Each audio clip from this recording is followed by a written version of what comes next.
மக்களோட ஆதரவு வேணும்னு சொல்லி கிராமமாக போய் மக்களை கூப்பிட்டு வராங்க. நகரத்தில் ஆள் கிடையாது.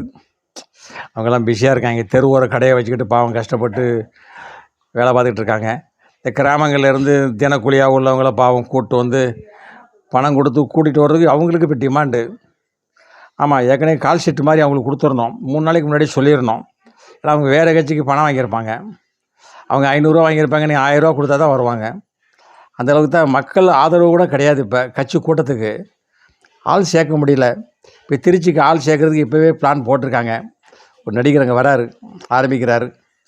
வாரம் சனிக்கிழமை பேசுகிறேன்னு சொல்லியிருக்காரு. பேசட்டும். அரசியலுக்கு வந்துடுவாரா,